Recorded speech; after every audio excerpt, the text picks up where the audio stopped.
All right, so we're doing our fundamental theorem of calculus, but the second part. First, let's review the first part. Derivative means slope, integral means area. So I'm going to review the first part that we did.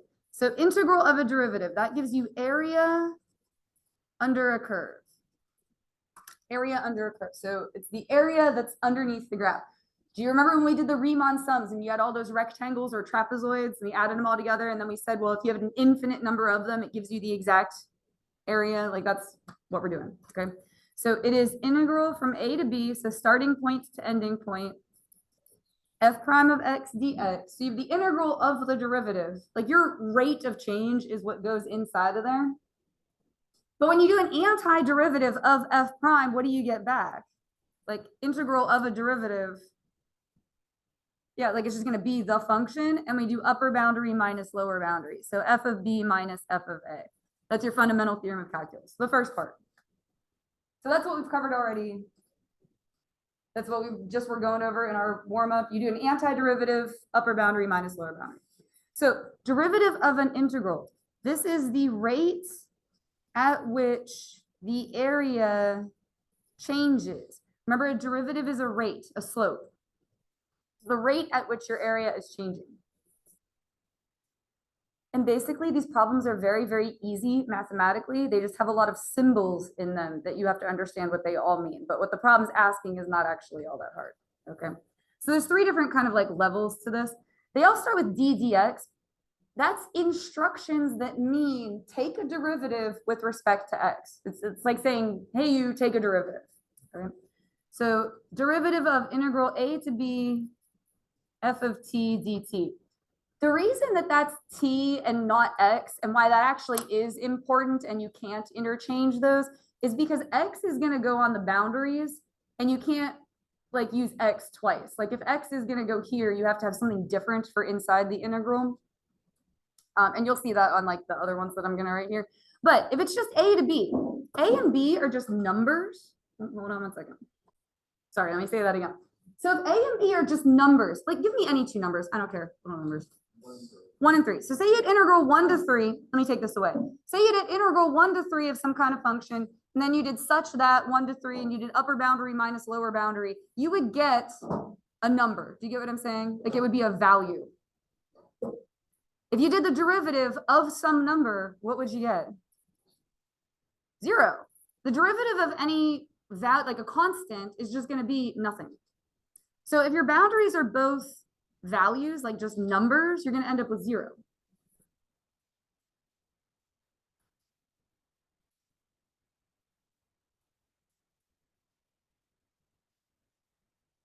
So it's kind of boring because it just ends up being nothing. Now I actually stuck a variable in the boundaries. So the derivative and the integral cancel each other out. Like a derivative and an antiderivative are inverses, right? All you're going to need to do is take that variable and plug it into whatever's here. You're just going to get f of x. That's it. Like when we go to do these problems, usually everyone's like, that's it. And I'm like, yeah, basically the only way you're going to mess these problems up is if you do something. The common mistake is people put plus c at the end. Don't do that. That's not necessary here because we're doing a derivative, okay? And then the last kind of way that this can work out is instead of just x, if you have like a function there, like it's not just x, it's sine of x or 3x squared or 5x plus 2. Like if it's more than just x, then it's going to involve a chain rule. That's like the guts of the problem. Do you remember f prime g of x and then chain on g prime? That's all we're going to do. So it's going to be f of g of x.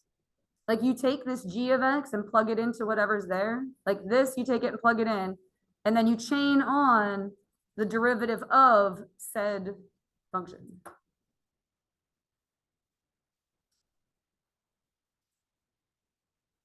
All right, so look at this first one. Do you see how it says d dx? That means take a derivative. Now you're taking a derivative of an integral. So the derivative and the integral cancel out. All you're going to do is take that x and plug it in here. Your answer will literally be x squared plus 4x minus 7. The reason you don't do anything with the 5 is 5 is a constant, and what's the derivative of a constant?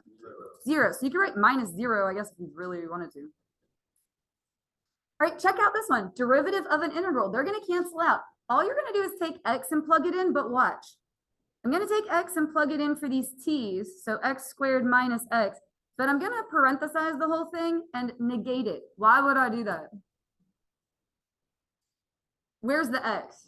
It's on the bottom. So if you do upper boundary minus lower boundary, it's technically 0 minus all of that. And then just distribute the negative sign, you would get negative x squared plus x. So if the boundaries are switched, you have to negate it, which logically makes sense.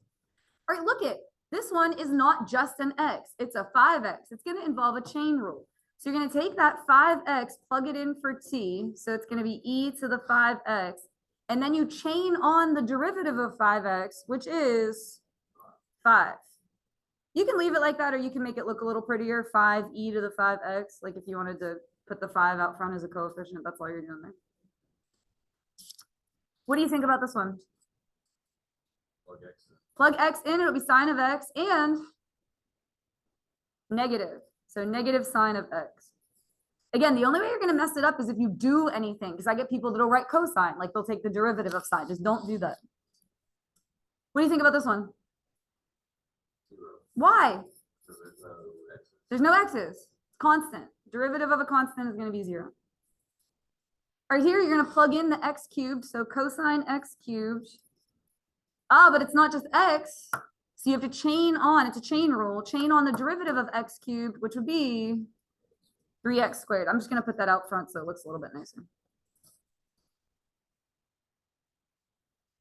Don't you love this? This is so easy. They look intimidating though. Do you know what I'm saying? Like, because it's just a bunch of symbols.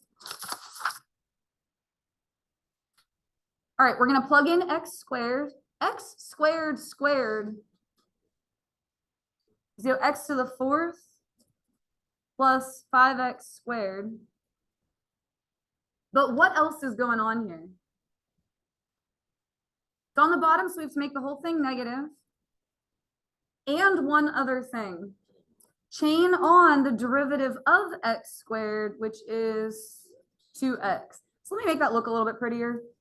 This is all these problems are, so we may as well simplify them. So you're going to distribute a negative 2x through those parentheses. What will that give you?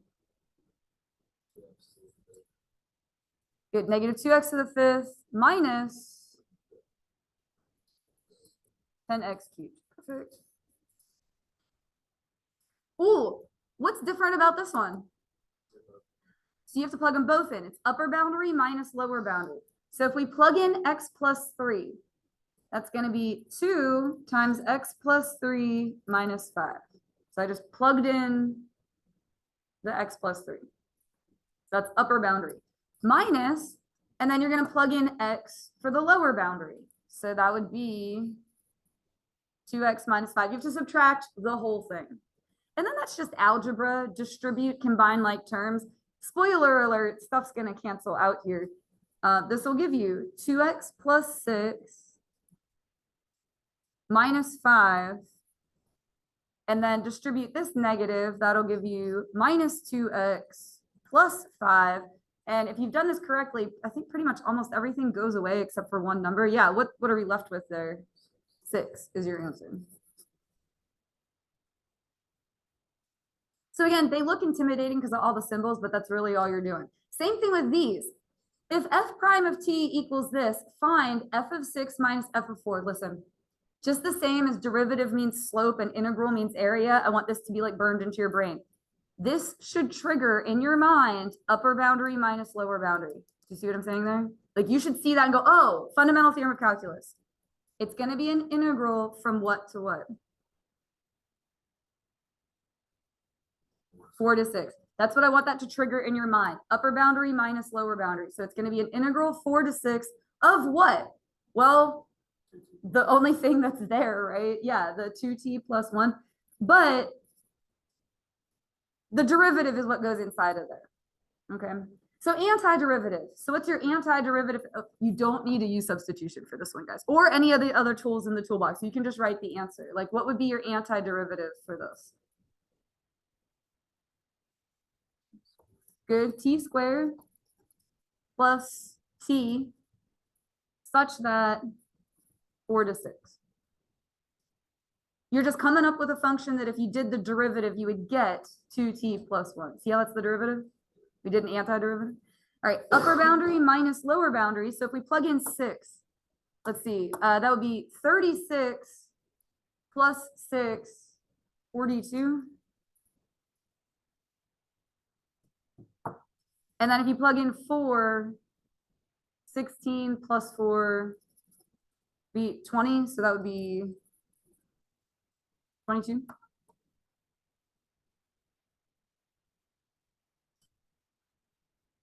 All right, and then last one. They give you all this, and they do this on purpose. They throw information at you left, right, and center to try and like confuse you, right? F of t equals this and g prime equals this, blah, blah, blah. Ignore all that. What does this mean? Fundamental theorem of calculus, upper boundary minus lower boundary. So you are going to write integral what to what? 2 to 7. And that kind of calms you down because you're like, hey, I got started. All right, integral 2 to 7. Now this says g. So what goes inside of there should be g prime. Look back, they have to have given you g prime. Like they can't give you an undoable problem, so it has to exist somewhere. Oh, look, g prime equals this. 5 minus t times, yeah, then they give you this f of t, which is this other thing. So 3t squared minus 4t cubed dt. I'm going to type that one in the calculator for us. Where do we go to type these things in? Math 9. And if you don't remember, like they are what they sound like, 8 and 9 are the two you use. That's derivative, that's integral. We're going to do math 9, 2 to 7. And then I'm going to type all that in. Now I know it says t, but I'm going to type x just because I have an x key. That's a little bit easier. Any guesses what this comes out to? What's that? No idea. I think it's an astronomical number, if I'm remembering correctly. Oh, no, it's not that big. 1381.25. Oftentimes you get a calculator with these. All right, so we're going to draw this graph off to the side here, and it is the graph of f of x. And we need to be careful with our labeling here because we're going to have f and we're going to have g, which are two totally separate things.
Yeah, and I'll say the points out loud to read them to you. So -2, -1, 0, 0, 3, 4, 4, 2, 5, 3, 6, 0, and 7, -1. That's why I put it up there on the grid because there is a grid and so you can see it a little bit better. And so before we even start, we're going to need all of those areas of this little mountain range here. So let's just do that now. Let's break this apart and find all of the areas so that we have them, right? So what is the first like little shape that we have here? Triangle. How do you do the area of a triangle? So it'll be 1/2 times 2 times 1. That'll be what? 1. But it'll actually be -1 below sea level. Now we're going to have to slice this up. So let's go ahead and slice this right here at 3. Here we have another triangle. 1/2 base times height. So 1/2 times 3 times 4. 6. Good. Now, unfortunately, we're going to have to slice this here and here. These two shapes are not triangles. They are what? Trapezoid. Let's review the area formula for a trapezoid because you need to know it. Oh, good. There's a 1/2 height, which they're on their side. So that's 1. Good. So this is 4 and this is 2. So 3 for that one. And then same thing with the other trapezoid, this little guy, that'll be 1/2 times 1. And then what is that? 2 plus 3 for the bases. So 5/2, or we can say 2.5 if you want to do the decimal. Say 2.5. All right, and then this one would be 1/2 base times height. 1/2 times 1 times 3. So 1.5, 3/2 or 1.5. And then this little guy, what is he worth? 1/2, but it is -1/2. Okay, you're just gonna need those. So I was like, here, let's just do that now that work is out of the way. Now I need to give you your accumulation function. This is f of x. Your accumulation function is g of x. It is written in terms of an integral. You are accumulating area under the curve. It is an accumulation of area. I sometimes think of it as like money in the bank. And then when you get to like something that's below sea level, it's like taking money out of the bank. But you have to be aware of where your accumulation starts because sometimes it's 0, but oftentimes it's not. Where does our accumulation start for this one? 3. Just be really, really aware that it starts at 3. Okay. I did highlight that in pink, but you can't see it on the projector. Okay. Now, you're going to write all your justifications. Do you remember first derivative test, second derivative test? You have to cite your source. Your source is your derivative. So you have to find the derivative of g. This is the other sheet that we literally just did. When you do a derivative of an integral, they cancel. You just take x and plug it in. The sheet that we just did, you didn't forget it already, right? Okay, so that would be f of x. You have to write, this will 100% be on the AP exam. They always throw one of these on the free response. And you have to write this somewhere on there. They make you link them together. It could be in part A, B, C, or D, but you have to write it somewhere on there. You have to link those together, okay? You're all just kind of staring at me, but thank you for heads nodding. Okay, so we're gonna go through the entire process. First, let's find the critical points. What's a critical point? How do you get a critical point? When what equals 0? I know. Derivative. There we go. You keep saying things you'll eventually get to. Derivative equals 0. The derivative is this f of x function. So where does this graph equal 0? There's 2 of them.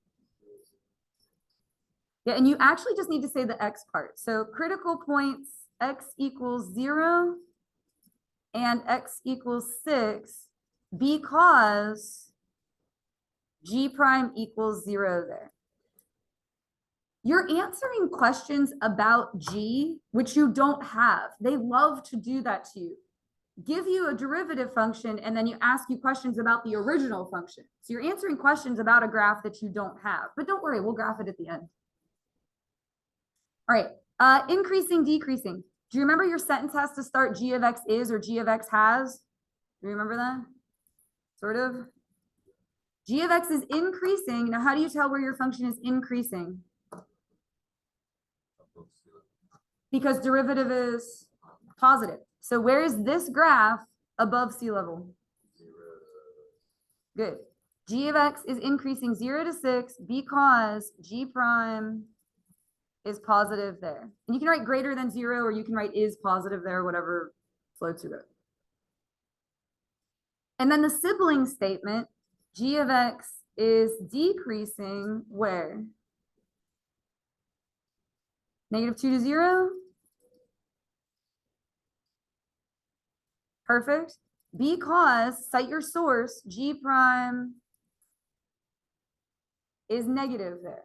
And you can write is negative or less than 0, whatever you want to put. So that's increasing and decreasing. What else did the first derivative test tell us?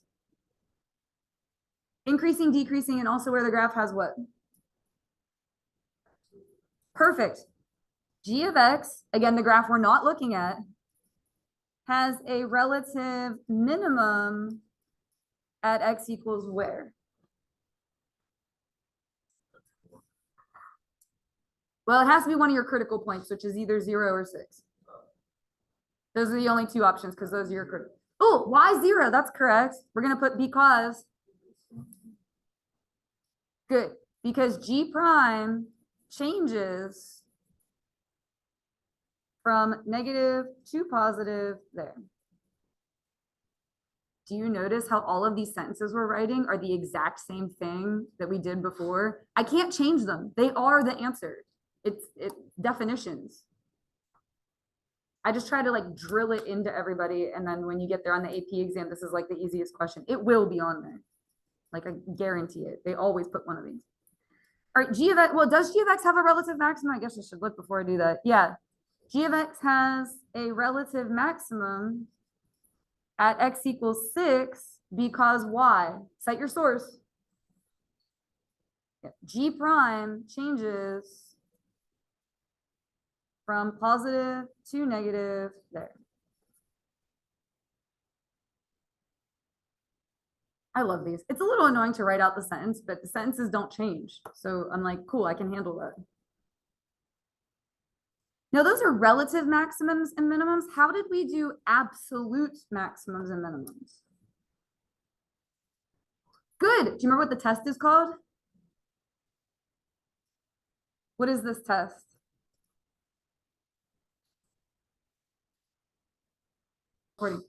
Candidates test. So who are your candidates? 0, 6. So 0 and 6, and what else? Those are your critical points. Endpoints, -2 and 7. So -2, 0, 6, and 7. Now here's the thing. You plug them into G. G is an accumulation function with the accumulation starting at 3. This is why I had us go and find all those areas. So now it won't take us as long. Okay. So if you plug in -2, that means you're accumulating area from 3 to -2. Do you see that? From here to here. Follow me. We're going backwards. What does that mean? It'll be -6 plus 1. So -5. Now 0, still starting at 3. So if you go from 3 to 0, -6. Perfect. Aren't you glad I made us find all the areas right off the bat? Because otherwise, when you get here, you have to stop what you're doing and go find them all. All right, plug in 6. From 3 to 6, that's all of this part right here. So 7, just add all that up, that little mountain range there. And then from 3 to 7, well, we just said that was all 7, and then this is -0.5, so 6.5. Now, you don't have to put a because statement because the chart is your justification, but you still have to state the answer. The absolute maximum is what? What's the biggest number we got? 7 at X equals 6. Get in the habit of writing it that way because sometimes they ask for this number and sometimes they ask for this number. And if you just always write the whole thing, it won't matter. You'll get the points, right? And then absolute minimum is beautiful. That is everything from the first derivative test.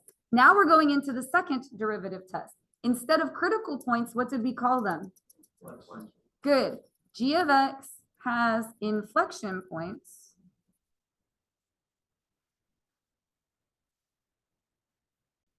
So this is going to be where our derivative changes from increasing to decreasing or vice versa. All right, so where do we have a change in that? 3, where else? 4, 5, and that's it, okay?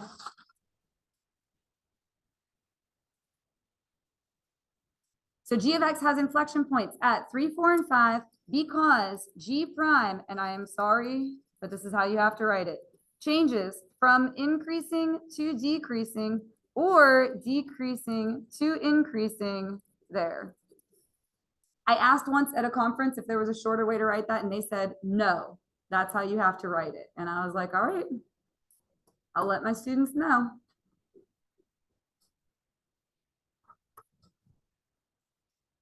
That's fine. I'm just letting you know I asked, like, and I got told, no, that's how you have to write it. I was like, okay. Because I said, can you say changes direction? And I get why you can't say changes direction, because do you see how technically here there's a change in direction, but it's not an inflection point? So they were like, nope, that's how you have to write it. I was like, okay, fair enough. I mean, it is true, right? All right, and then we're going to say concavity. G of x is concave up. Just look at, watch me point to this. Concave up is where the graph we're looking at is increasing, okay? So G of x is concave up. Where is this graph increasing? Let's see. -2 to 3, and then also 4 to 5. Because G prime is still your source. G prime is the graph you have. So that's your source you're citing. That's like your bibliography.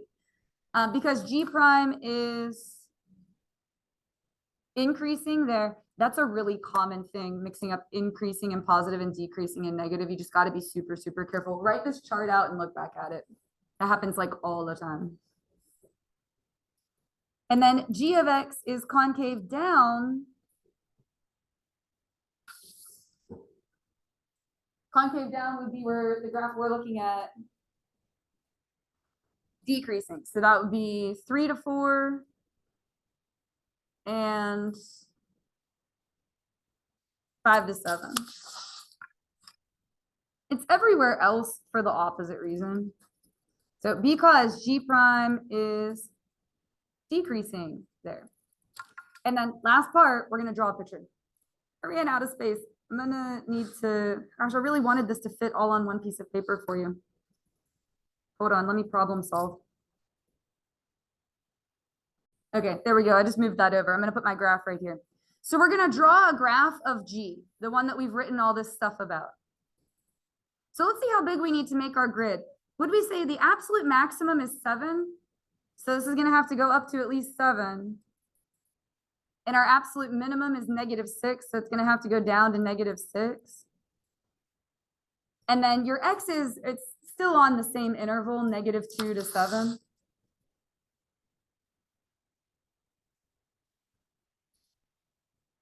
And we're basically going to plot points and connect them. You want to plot everything that's on your table because you already have that.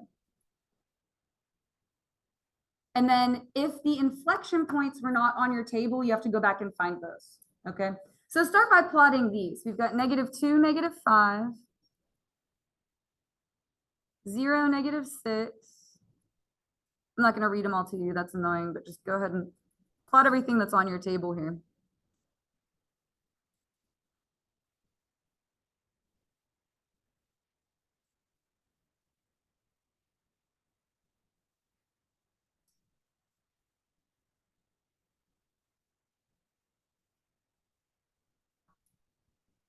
And then you want to go back and also do the inflection points, which are 3, 4, and 5, which are not on this table. So we need to go back and get those. Where did the accumulation start? Make sure you start at the correct place.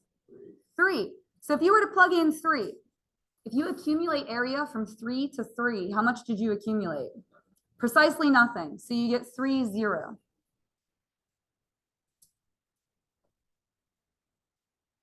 Then we're going to plug in 4. All right, if you accumulate area from 3 to 4, that was just 3. So we can plot 4, 3.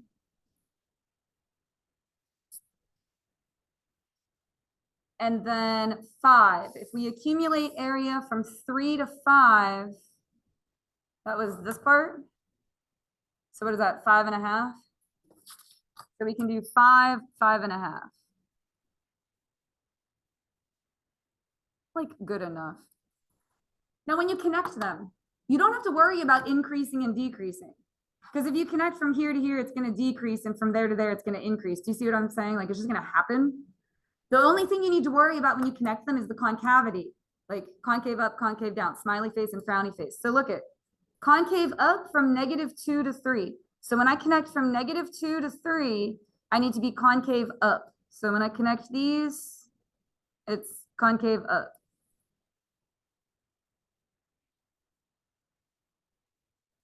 And then from 3 to 4, we're concave down. Do you see where I'm just getting that from the information we already wrote down here. So from 3 to 4, concave down. So just make it bend the other way.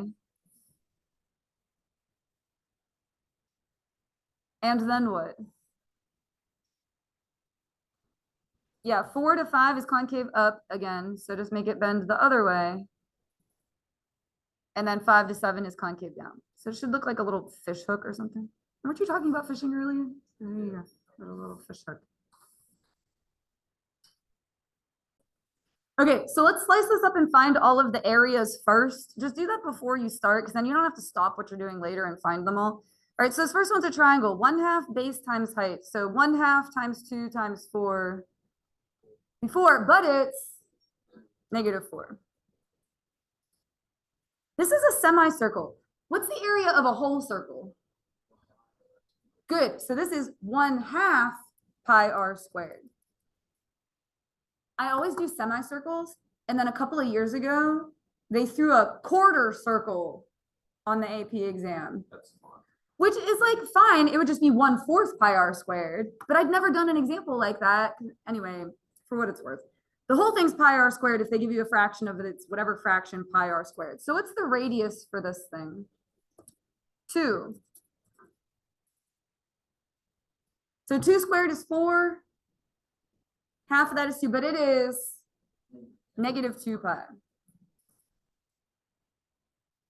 All right, and then we've got this little triangle here, 1/2 base times height. That would just be worth 1. And then a square, which is 4. Just do that right off the bat, and you have that. Also, where does our accumulation start? You just need to be hyper aware of that. -4, which is right there. Also, you have to link these together. Take the derivative. Derivative of an integral cancels out, and you will just get f of x. You have to link those. They will not give you that point. But you get a point for writing that. So isn't that cool? Get a point for writing that. So just make sure you write that. All right, critical points. How do you get those? I'm not going to make you write the reason why, but we'll just say it. Critical points, how do you get them? Where what equals 0? Derivative, which is in this case f of x. G prime equals f. So where does this graph touch 0? Yep, -4 and 0. The full sentence would be g of x has critical points at x equals -4 and 0 because g prime equals 0 there. All right, then we did increasing and decreasing. Increasing, look at. Increasing is where the graph we have positive, above sea level. So increasing would be 0 to 3 because g prime is positive there. Decreasing would be below sea level. That would be -6 to 0. All right, relative maximums and minimums. Your critical points are the ones you want to look at. So what about -4? What's going on at -4? Neither. Is that what you said? Neither? I said 0. Well, it does equal 0. But why is it neither? Neither a maximum nor a minimum. It doesn't go from positive to negative or negative to positive. So neither at x equals -4 because there's no sign change in the derivative. You can say because g prime does not change sign there. I threw one like that on your other test. Do you remember that? Okay. And then what about our other critical point? 0. What's going on at 0? Maximum or minimum? Minimum. Relative minimum at x equals 0. Because g prime changes from negative to positive. Perfect. All right, now our chart. Candidates test. Who are your candidates? Perfect. That would be -6, -4. What else? 0 and 3. All right, so if we do -6, oh, where did our accumulation start? I drew an arrow, -4. if we go from -4 to -6, from here to here, and we're going backwards, 4, good. If you go from -4 to -4, nothing. From -4 to 0, from here to here, -2 pi. And then from -4 all the way to 3, it would be -2 pi plus 5. Now, the official answers are -2 pi and -2 pi plus 5, but I usually do like an approximate thing just for my own brain so I can tell. Pi is approximately 3, right? So this is approximately what? -6, like roughly. And this is roughly -6 plus 5, so negative. Does that help? Just like, now don't write those, use the actual answer, but you know, just for the sake of being able to think through it. So what's the absolute maximum? 4 at -6. And your absolute minimum is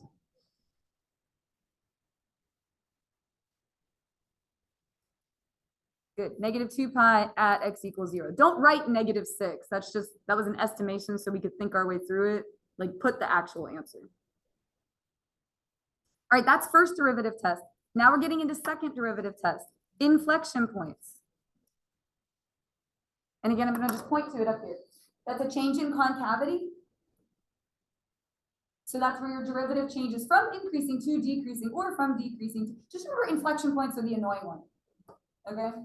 So where do we have a change in increasing, decreasing, or vice versa here? -4, -2. Oh, this doesn't count when it goes constant. A couple of years ago, actually more than a couple at this point, I'm getting old. They stuck a graph like this, the derivative graph on there, and they put all these constant sections. And I guarantee it tripped a ton of people up. There was only one inflection point because all the rest of them don't count. This doesn't count, okay? It's just -4 and -2.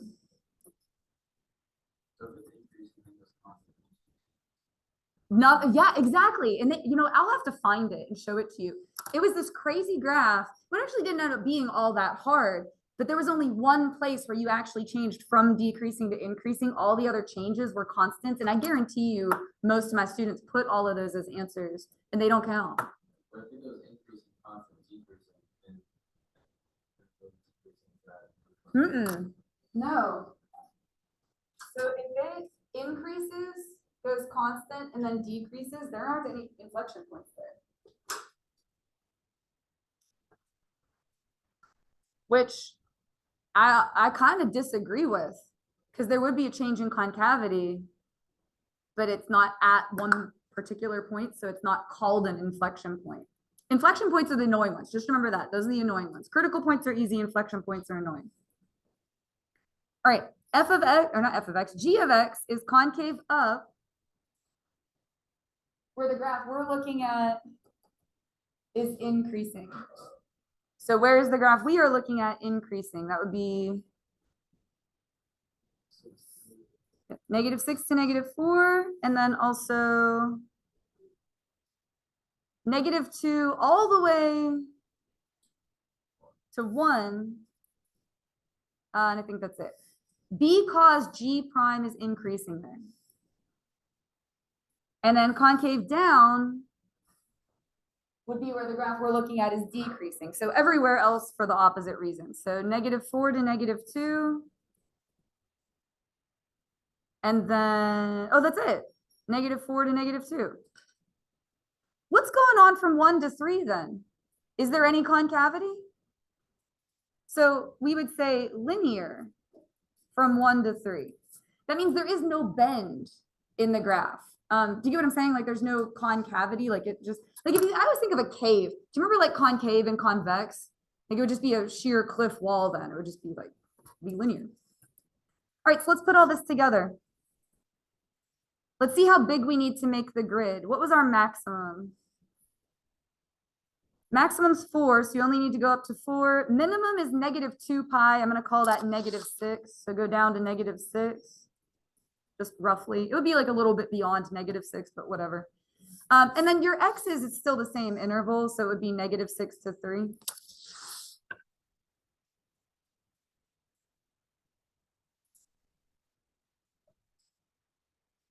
And then put all the points that are on your table on there. So what do we have from our table?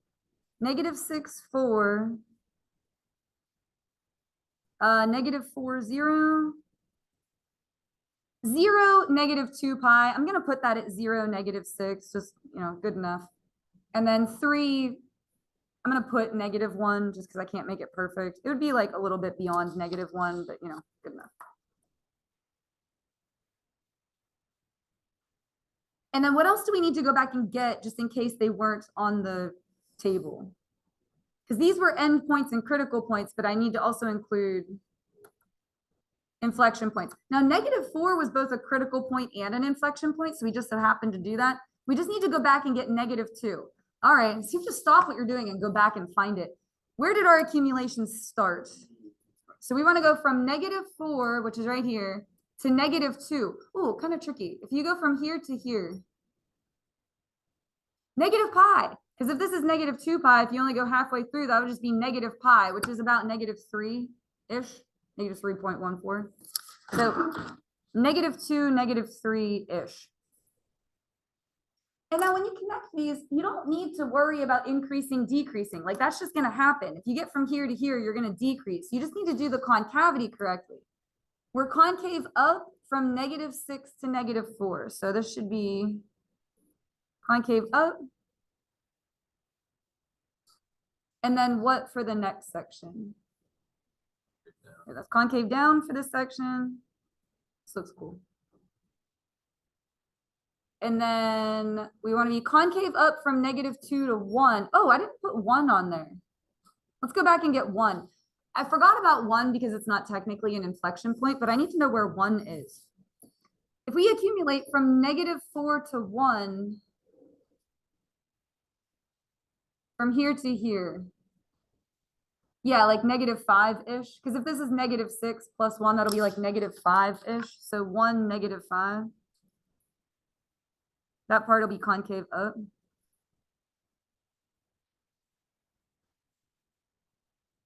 And then what for the last section? That was linear, right?